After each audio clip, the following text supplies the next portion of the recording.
नमस्कार, मी Shivani. Pune prime news मध्ये आपलं स्वागत. मुंबईमध्ये खासदार संजय राऊत यांची आज 20 जुलैला पत्रकार परिषद पार पडली. यावेळी वाघनखांवरून संजय राऊतांनी सरकारवर जोरदार हल्लाबोल केला. वाघनख ही काय मत मागण्याची किंवा राजकारण करण्याची वस्तू आहे का, असं संजय राऊत म्हणाले. यासोबतच तुम्ही लोकांना फसवत असून ही फसवणूक तुमच्याच अंगलट आल्याशिवाय राहणार नाही, असंही ते म्हणाले. तर वाघनख आले आहे, मात्र सत्ताधाऱ्यांनी विरोधन ठेवलं की वाघनख आहे नकली म्हणणार त्यांना. हे नकली वाघ ते कोण बोलताय? बेईमान लोक. हे कोण बोलताय? हे बेईमान लोक.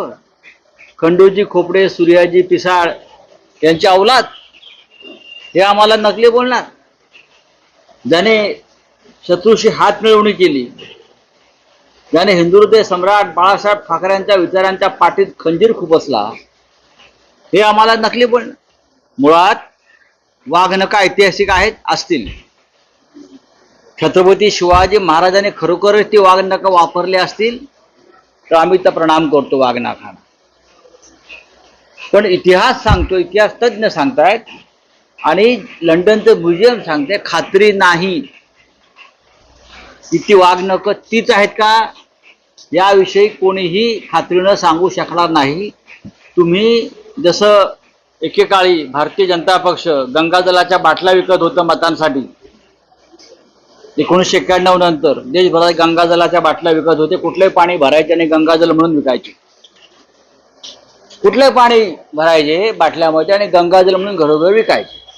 त्या पद्धतीनं या सरकारनं छत्रपती शिवाजी महाराजांसंदर्भात जी श्रद्धा आहे महाराष्ट्राच्या मनात, त्या श्रद्धेचा हा व्यापार चालवलेला आहे. वाघनख ही का मतं मागण्याची वस्तू आहे का, राजकारण करण्याची वस्तू आहे का?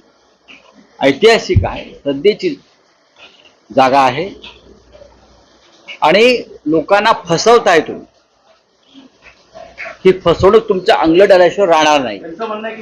त्यांचं ते म्हणजे कोण? त्यांचं म्हणजे कोण? ते कोण? त्यांचा कोण? ते कोण? ते नाव घ्या ना. ते कोण? कोण? त्यांचा काय संबंध इतिहासाशी फडणवीसांचा? छत्रपती शिवाजी महाराज, इतिहास, जय भवानी जय शिवाजी मतांपुरतं बोलायला ठीक आहे. त्याचा संबंध काय मला तरी सांगावं ना. भारतीय जनता पक्षाचा कोणत्या तरी इतिहासाशी संबंध आलाय का? भारतीय जनता पक्षाचा संबंध ना स्वातंत्र्य संग्रामाशी आला, भारतीय जनता पक्षाचा संबंध ना या राज्यातल्या ऐतिहासिक असा संयुक्त महाराष्ट्र लढ्याशी आला. भारतीय जनता पक्षाचा संबंध ना आणीबाणीतल्या संघर्षाशी आला. आणीबाणीमध्ये सुद्धा समाजवादी सोशलिस्ट पक्षाचे लोक तुरुंगात होते प्रामुख्याने. बाकीचे सगळे लोक संघाचे होते, ते माफी मागून बाहेर आलेले आहेत. पाहत रहा पुणे प्राईम न्यूज. धन्यवाद.